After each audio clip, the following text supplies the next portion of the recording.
চিনেন আব্দুল কাদের জিলানীকে? চিনেন? আরে নাম শুনছেন কোনোদিন?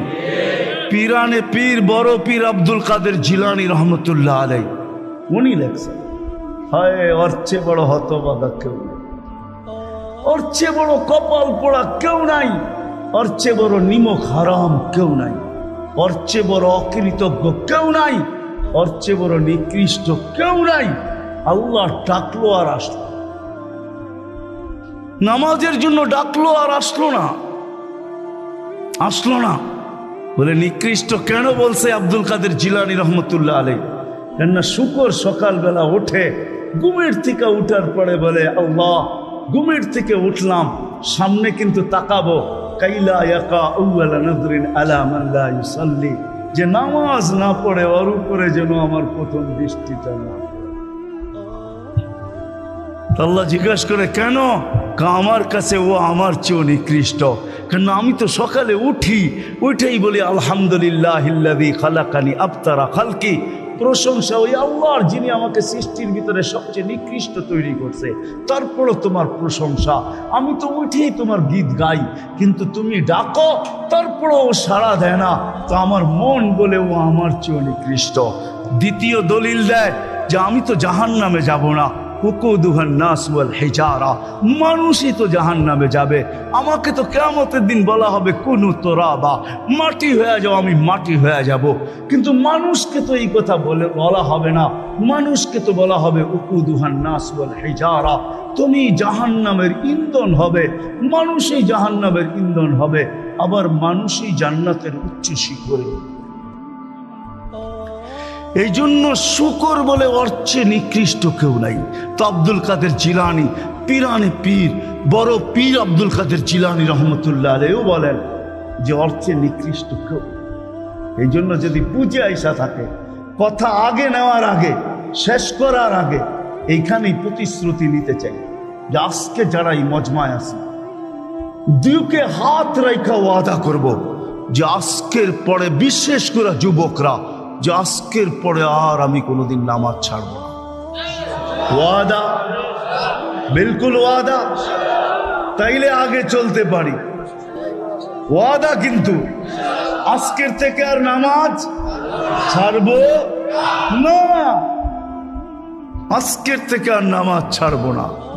হায় আস-সাজিদু ইয়াসজুদু আলা কাদামাইর রহমান, সিজদাকারী আল্লাহর কুদরতি।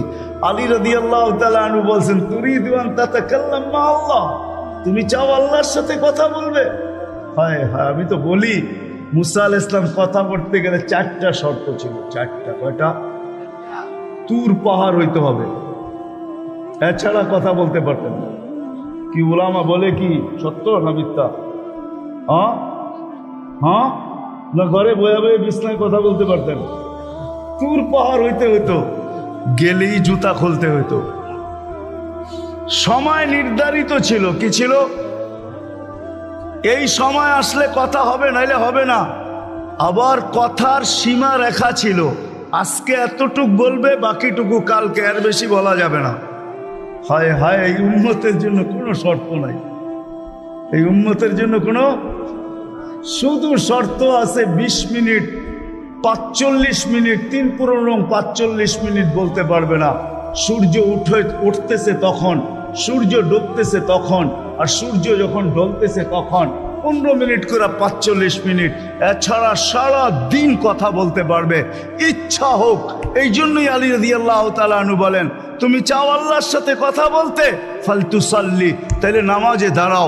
লিয়ান্নাল মুসাল্লিউন ফাইনাল মুসাল্লি ইউনাজি রব্বা, নামাজি আল্লাহর সাথে কথা বলে,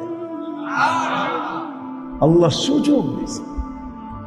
আবার আল্লাহ কথা বলে, কোনো শর্ত নাই। ছোট ছোট বাচ্চা হাফেজ হয়ে গেল, দেখলেন, এ যদি সারাদিন কোরআন পড়তে থাকে, তা আল্লাহ বলে কোরআন আল্লাহর কালাম। কি? হ্যাঁ, আপনি সূরা ফাতিহা পড়েন, এটা কি ফাতিহা? হ্যাঁ, আলহামদু পড়তেছেন আপনি? না না না, আল্লাহ আপনার সাথে কথা বলতেছে, কেন? এটা আল্লাহর কালাম। আলী রাদিয়াল্লাহু তাআলা আনহু বলে তুমি চাও আল্লাহ কথা বলো, ফালিতাতলুল কুরআনাল কারীম। ওলামাদেরকে জিজ্ঞাসা করেন উজু না থাকলেও কোরআন মুখস্থ পড়া যায়, যায় না? হ্যাঁ, শুধু নাপাক হইলে পড়া যায় না, ঠিক না? নাপাক ছাড়া বাচ্চা থেকে বাচ্চাও যদি সারাদিন পড়তে থাকে আল্লাহ নিষেধ করবে না।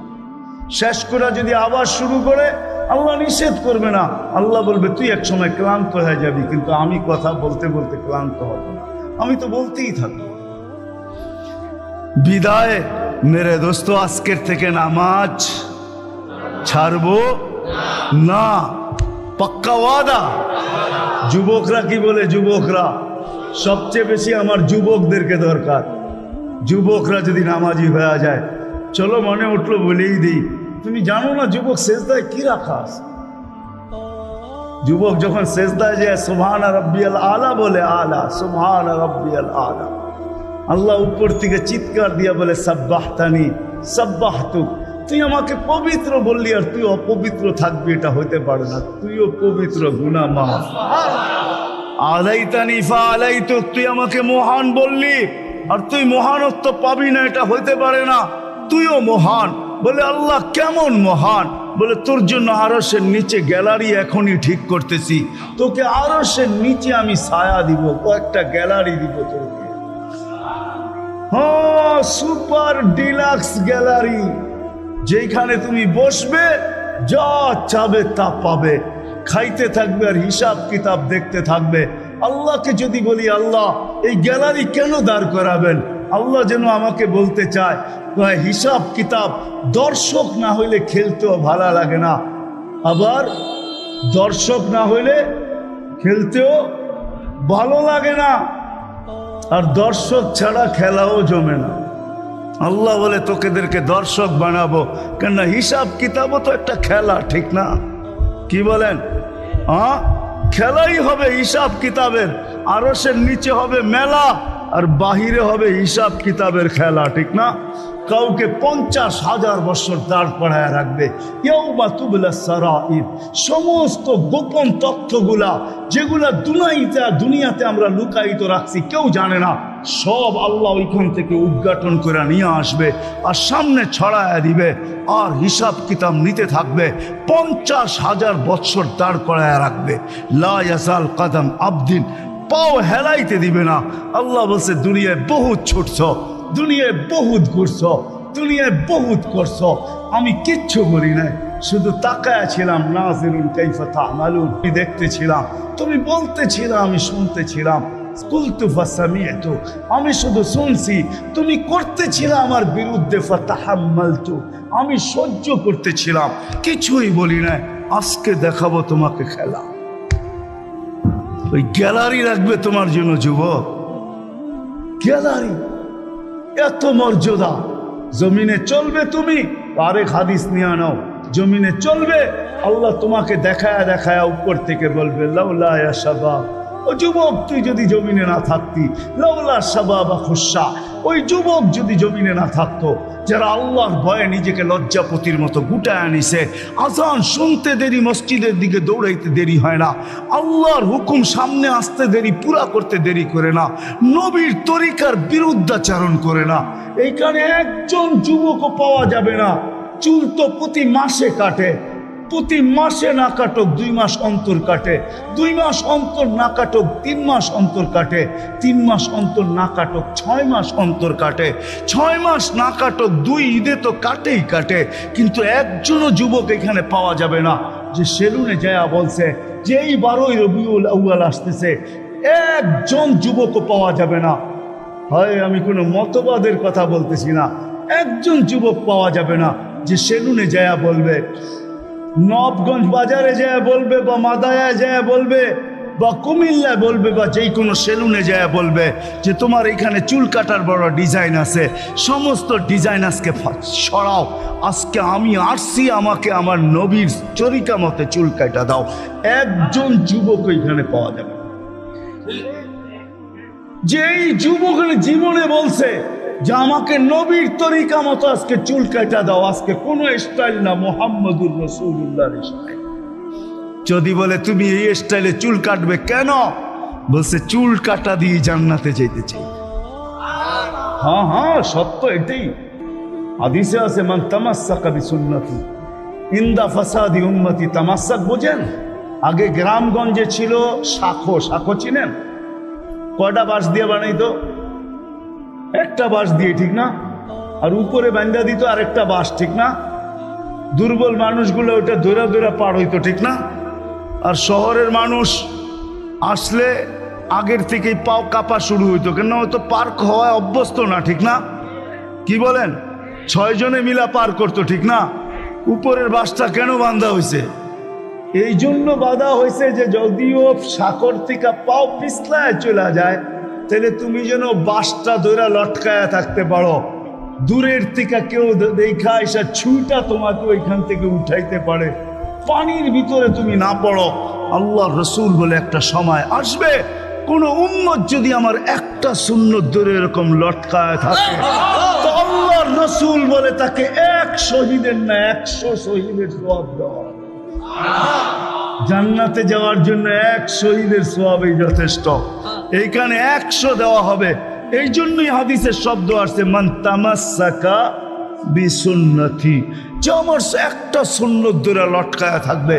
যুবক যদি ভাবে যে কোনো সুন্নতই তো আদায় করতে পারতেছি না, না পরিবেশের জন্য পারতেছি, না দুনিয়ার জন্য পারতেছি, কোনোভাবেই পারা সম্ভব না, আমিও জানি পারা সম্ভব না, সবগুলোর উপরে আমল করা যাবে না। যুবক যদি বলে যে আমি আমার চুল কাটাকে সুন্নত বানায় নিলাম, নবীর এই সুন্নত ধরে আমি আটকায় থাকবো, লটকায় থাকবো, যখনই সেলুনে যাব ওকে বলবো সমস্ত ডিজাইন সরা, আমার নবীর ডিজাইন আমাকে কাটা দে, আমার বিশ্বাস চুল কাটা দিয়ে সে যান। চুল কাটা দিয়া একজনও পাওয়া যাবে না, আরেকটা বললেও পাওয়া যাবে না। এই পুরা গ্রাম না, পুরা চান্দিনা থানায় উপজেলার ভিতর থেকে কোনো নববধূ পাওয়া যাবে না। পাওয়া যাবে চান্দিনার গ্রামে গ্রামে এখন বিউটি পার্লার আছে না? নাই?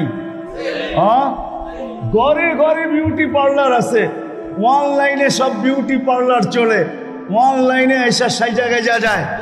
কোনো নববধূ পাওয়া যাবে না যে বিউটি পার্লারে যায় বলছে তোমাদের সমস্ত সাজ রাখো, আজকে আমার প্রথম রাত্র, প্রথম দর্শন, প্রথম জীবনের রাত্র, এটা আর জীবনে কোনোদিন ফিরে আসবে না, আজকে আমার বাসর রাত্রে হবে, আজকে আমি সাজতে আসছি, কিন্তু তোমাদের ডিজাইনে না, আমাকে ফাতেমার ডিজাইনে সাজায় দাও, বাকি অন্য দিন আসবো, তোমরা তোমাদের ডিজাইন মতো আমাকে সাজায় দাও, কিন্তু আজকে প্রথম রাত্র আমি ফাতেমার ডিজাইনে সাজতে চাই। একজন নববধূ পাওয়া যাবে না। কি বলেন? চলে তো যাব, আমি কথা শেষ জায়গায় চলে আসছি, চলে তো যাব। 100 বছর আগে যারা ছিল ওরা আজকে নাই, 100 বছর আমরা পরে আমরা থাকবো না। জীবনটা বড় ছোট, আল্লাহ রসুল বড় দয়া দিয়ে আমাদেরকে বুঝাইতে চেষ্টা করছেন, উম্মত হেলায় হারায় না, ওই জীবনটাকে হেলায় হারায় দিও না, ওটাকে গ্রহণযোগ্যতা পর্যন্ত পৌঁছাও, গ্রহণযোগ্যতা পর্যন্ত পৌঁছাও। কিয়ামতের দিন